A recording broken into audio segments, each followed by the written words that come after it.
at putting numbers on our various dice pieces for the RPG dice bag patterns. So to begin, we have whatever shape piece you have, depending on which one of the dice you're making, and this is a Taylor's chalk pencil. I'm going to draw out my number on here, so just check your pattern to see where your numbers are supposed to be, or if you're just going off of a die that you have, then check your die. I'm going to make this one a number 2, and it goes about in the center, so I'm just kind of drawing out my 2 here. Alright, so you get your idea of what your shape is going to be, and then start at one end or the other. The chain stitch makes kind of teardrop shapes. Wherever you start will be the pointy end. So I'm starting here, and what I'm going to do is actually weave in my end first. You don't have to. If you don't weave in your end first, then just make sure you leave a tail long enough to weave in. But I'm going to weave in my tail. So my first stitch was going to come out around here, so that's where I started. I wove my tail in away from that, and now I'm going to go back. Make sure that I'm going back through a different part of the yarn so that I don't unstitch everything I just stitched. So going back the other direction. That's all I'm going to do to weave in my end. There's not really going to be any strain on this, so that is more than enough weaving in. And now what I want to do is have my yarn, my thread, come out at the beginning of the first stitch that I want. Now I'm going to go back in through the same hole and then come out where I want this first little chain stitch to end. Okay, so I'm making my chain stitches each about 1/4 of an inch apart. You can't really see the chalk line I drew. I can see it though. You can kind of see it.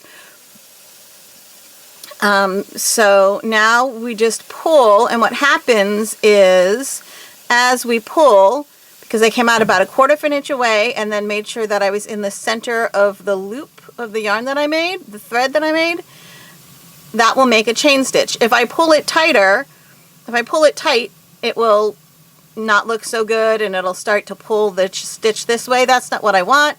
So I'm going to loosen this up a little bit and just pull it so I get a nice little loop in the shape that I want. Now I'm going to sew back down through the same hole that I had just come out of, and then in between these two pieces of thread, I'm going to come back up about 1/4 of an inch away along my shape of my 2 and pull, get that loop. There we go. All right, it's easier if you've already woven in your ends, by the way. All right, and I'm just going to keep on going, go back in the same hole from front to back that I had just come out of, and then come up about 1/4 inch away on this line of the 2 that I'm making, or whatever number you are making. I'm going to keep on doing this to make my 2.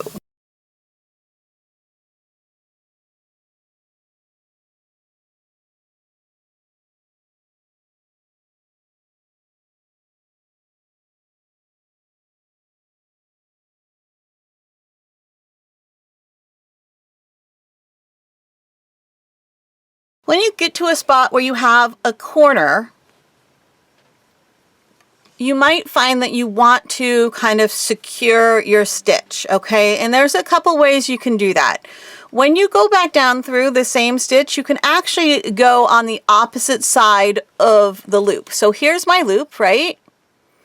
I could go back down on the outside of the loop, and that will hold this loop in place so that as I make my next stitch that goes this way, this loop doesn't tend to fall down it. I can also, instead of stitching completely on the other side of this loop, I can just catch the tiniest bit, like one of the plies of this yarn, this thread, just catch a tiny bit of it when I go back through.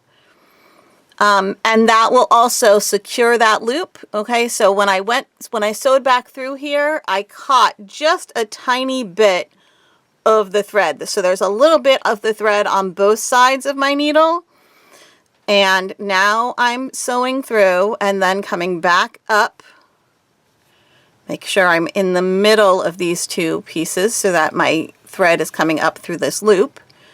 And when I do this now, this loop will stay where it is. If I didn't secure this loop in some way, what might happen is this loop can start to slide down that loop.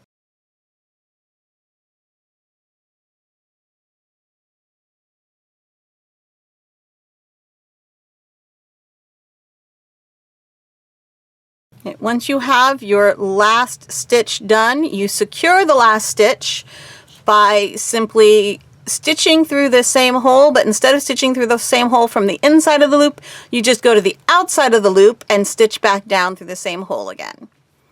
And that will then seal down your very last loop.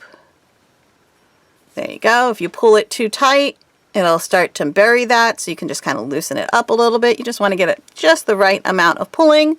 Okay, and there we go. Now I'm just going to turn around, turn my work back to the back, weave in my end. Again, not going to be a whole lot of strain or pull on this stitching, so you don't need to do any sort of fancy, any tying, anything like that. This is totally fine. And now here we go. We have our 2 on our square, and now you can take that and use that skill to make all of the numbers on whatever dice you are making. Happy stitching!